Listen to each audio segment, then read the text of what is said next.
আসসালামু আলাইকুম। Welcome to BD study apps. Hello প্রিয় শিক্ষার্থী, তো তোমরা যারা বিএমটি একাদশ শ্রেণীতে রয়েছো, আজকে ভিডিওটি তাদের জন্য। তো আমাদের আজকের টপিক হচ্ছে ব্যাংক সমন্বয় বিবরণী। তো এটা আমাদের হিসাব বিজ্ঞান প্রথম পত্র থেকে নেওয়া হয়েছে। তো তোমাদের এই অধ্যায় থেকে একটু অঙ্ক থাকবে। তো তোমরা যারা প্রথম বর্ষে রয়েছে তারা একটা জিনিস অবশ্যই তোমরা বুঝতে পারবে যে তোমরা সারা বছর যারা পড়াশোনা করতেই পারোনি বা বই নিয়ে পড়নি তাদের জন্য কিন্তু অতি সহজে কিন্তু তোমরা ইচ্ছা করলে A+ পেয়ে যেতে পারো বা খুব ভালো একটা ফলাফল করতে পারো। কারণ তোমরা যারা আমাদের সাজেশনগুলি শুধুমাত্র পারচেস করবে তাদেরকে কিন্তু মূলত আমরা এই গ্রুপে অ্যাড করে নেব। কারণ এখানে কিন্তু আমরা যদি অ্যাড না করি তাহলে কিন্তু তুমি আর এখানে অ্যাড হতে পারবে না। তো তুমি হিসাব বিজ্ঞান নিয়ে সমস্যা, কম্পিউটারাইজড অ্যাকাউন্টিং নিয়ে সমস্যা, বিজনেস ম্যাথ নিয়ে সমস্যা, ইংলিশ নিয়ে সমস্যা, কোনো সমস্যা থাকবে না। তো দেখো হিসাব বিজ্ঞানের 1 নম্বর ভিডিও, তো এটা হচ্ছে 8 মিনিটের ভিডিও মূলত। দেখো ভিডিও নাম্বার 1, ভিডিও নাম্বার 2, এভাবে কিন্তু আমরা নাম্বারগুলো দিয়ে রেখেছি। ভিডিও 3, ভিডিও 4, ভিডিও নাম্বার 5, এটা কিন্তু সবগুলো হিসাব বিজ্ঞানের, ঠিক আছে।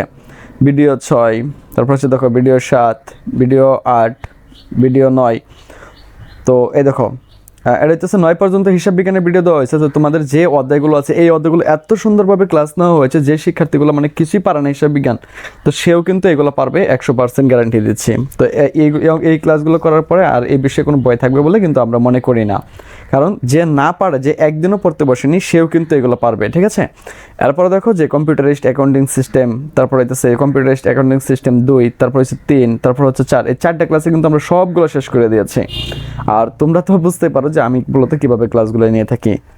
তারপর দেখো তোমার হচ্ছে বিজনেস ম্যাথ মানে ব্যবসা গণিত এবং পরিসংখ্যান, দেখো ভিডিও 1, ভিডিও 2, তারপর হচ্ছে ভিডিও 3, তারপর হচ্ছে দেখো ভিডিও 4, তারপর হচ্ছে দেখো ভিডিও 5, তারপর ভিডিও 6, তারপর দেখো ভিডিও 7, তারপর দেখো ভিডিও 8, তারপর ভিডিও 9, তারপর দেখো ভিডিও 10, তারপর দেখো ভিডিও 11। তো এর চেয়ে সহজ আর তুমি কি পাও, ঠিক আছে। এটার জন্য তোমাকে অতিরিক্ত কোনো পেই করতে হবে না, কোনো টাকা দিতে হবে না। একদম তোমাদের জন্য এইবারকে শুধুমাত্র আমরা এই আয়োজনটা করেছি শুধুমাত্র তোমাদের জন্য। আর যখন আমি মূলত এই ভিডিওগুলো আপলোড করেছি, আর তখন কিন্তু আমরা কোনো মেম্বার কিন্তু এখন অ্যাড করিনি। শুধুমাত্র আমাদের যে এডমিন টিম আছে, শুধু আমাদের এডমিন টিমরা কিন্তু টিমটা শুধু এখানে যুক্ত আছে একজন, তো এরপরে আরও অনেকজন যুক্ত হয়ে যাবে আর কি।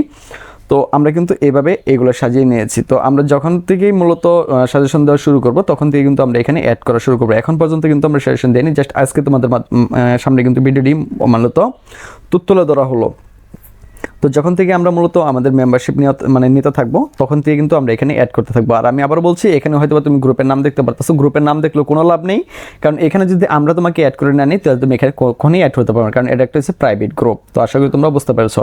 তো যারা খুব ভালো একটা ফলাফল করতে চাও তারা দ্রুত আমাদের সাথে যোগাযোগ করো। এরপরে কিন্তু মূলত আমরা এখানে কিন্তু 3টা সাবজেক্ট অ্যাড করে ফেলছি।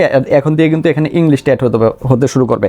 তো ইংলিশটা অ্যাড হলে কিন্তু আমাদের টপিকগুলো শেষ হয়ে যাবে। তো মূলত এই 4টা বই যদি তুমি একটু ভালো করতে পারো তাহলে কিন্তু আমি মনে করি তুমি GPA 5 পেতে পারো খুব সহজে। কারণ আমরা যে সাজেশনগুলো তোমাদেরকে দেবো সেখান থেকে কিন্তু 100% কমন থাকবে। আর তোমাদের প্রতিটা পরীক্ষার আগে কিন্তু আমি তোমাদেরকে লাইভ সাপোর্ট দেবো।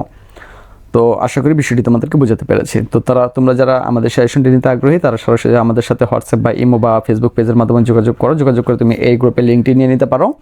আর এর সাথে তুমি সাজেশনগুলো ফ্রিতে পেয়ে যাবে, ঠিক আছে। সাজেশনগুলো আর এটা যেটা রয়েছে সেইগুলো কিন্তু তুমি আমাদের কাছ থেকে পারচেস করতে পারো মাত্র 510 টাকার বিনিময়ে।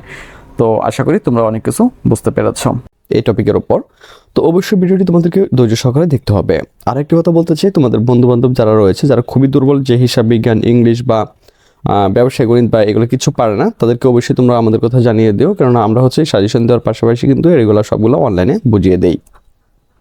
তো আশা করি তোমাদের সে একটু হলেও উপকৃত হতে পারবে। চলো শুরু করি। নিম্নোক্ত তথ্যাবলী অবলম্বন করে হাবিব ট্রেডার্স 2018 সালে 31শে ডিসেম্বর তারিখের জন্য একখানা ব্যাংক সমন্বয় বিবরণী প্রস্তুত করো। তো ব্যাংক সমন্বয় বিবরণী প্রস্তুত করতে হলে কী কী লাগবে এটা আমি তোমাদেরকে আগেও বলেছিলাম, তো আজকে আবার একটু বলে দিচ্ছি। সেটা হচ্ছে শুধু আমরা আয় থেকে ব্যয়গুলো বাদ দিয়ে দেবো, আর কিছু করতে হবে না। কি বলছি? আয় থেকে ব্যয়গুলো বাদ দিয়ে দেবো। তো এখানে কিছু টপিক তোমাকে বুঝতে হবে, তো সেটা বুঝিয়ে দিচ্ছি, খেয়াল করো।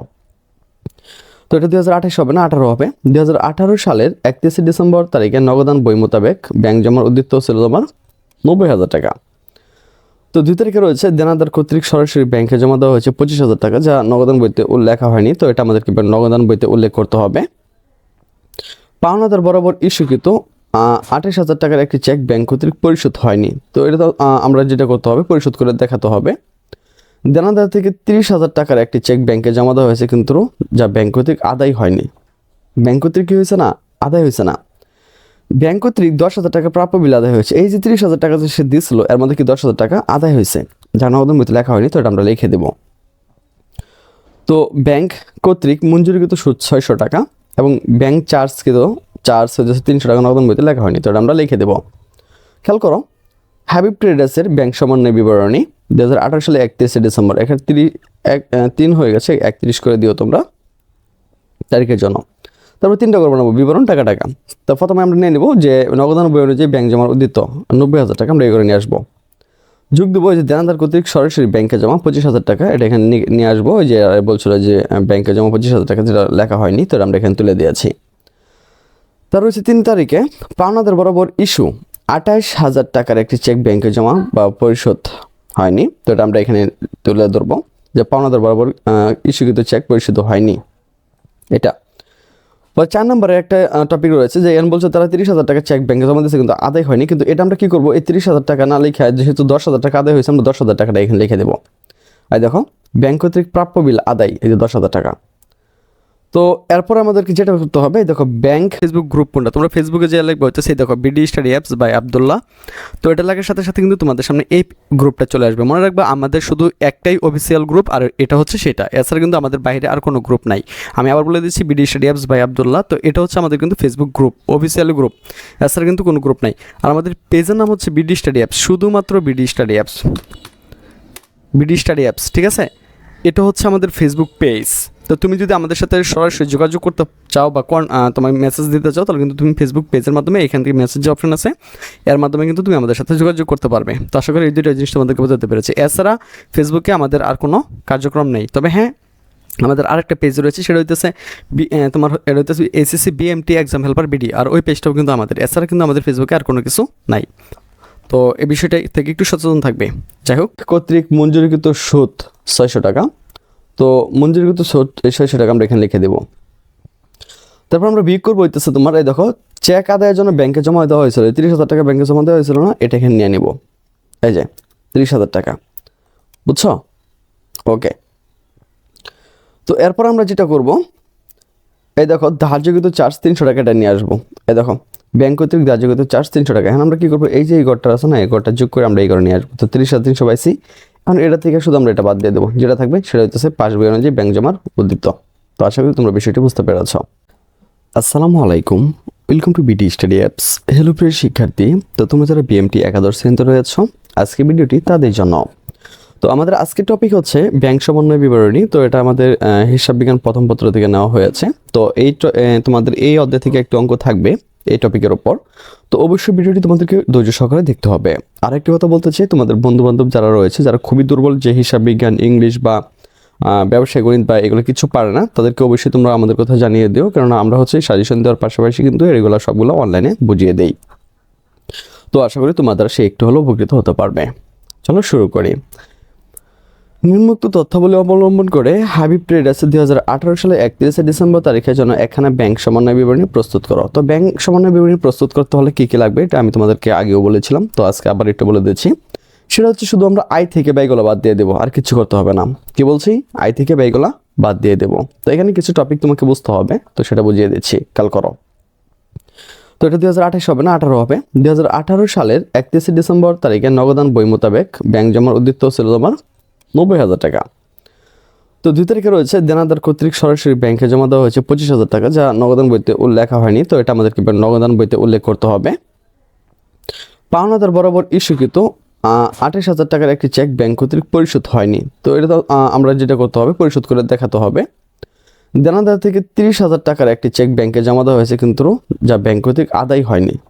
ব্যাংক কর্তৃক কী হয়েছে না, আদায় হয়েছে না। ব্যাংক কর্তৃক 10,000 টাকা প্রাপ্য বিল আদায় হয়েছে। এই যে 30,000 টাকা যে সে দিয়েছিল এর মধ্যে কি 10,000 টাকা আদায় হয়েছে, যা নগদান বইতে লেখা হয়নি, তো এটা আমরা লিখে দেব। তো ব্যাংক কর্তৃক মঞ্জুরিকৃত সুদ 600 টাকা এবং ব্যাংক চার্জকৃত চার্জ হচ্ছে 300 টাকা, নগদান বইতে লেখা হয়নি, তো এটা আমরা লিখে দেব। খেয়াল করো, হাবিব ট্রেডার্সের ব্যাংক সমন্বয় বিবরণী 2018 সালে 31 ডিসেম্বর, এখানে 3 হয়ে গেছে, 31 করে দিও তোমরা তারিখের জন্য। তারপর 3টা করবো নেবো বিবরণ টাকা। তো প্রথমে আমরা নিয়ে নেবো যে নগদান বই অনুযায়ী ব্যাংক জমার উদ্দীত 90,000 টাকা, আমরা এই করে নিয়ে আসবো। যোগ দেবো ওই যে দেনাদার কর্তৃক সরাসরি ব্যাংকে জমা 25,000 টাকা, এটা এখানে নিয়ে আসবো। ওই যে বলছিল যে ব্যাংকে জমা 25,000 টাকা, যেটা লেখা হয়নি, তো আমরা এখানে তুলে দিয়েছি। তার হচ্ছে 3 তারিখে পাওনাদার বরাবর ইস্যু 28,000 টাকার একটি চেক ব্যাংকে জমা বা পরিশোধ হয়নি, তো এটা আমরা এখানে তুলে ধরবো যে পাওনাদার বরাবর ইস্যুকৃত চেক পরিশোধ হয়নি এটা।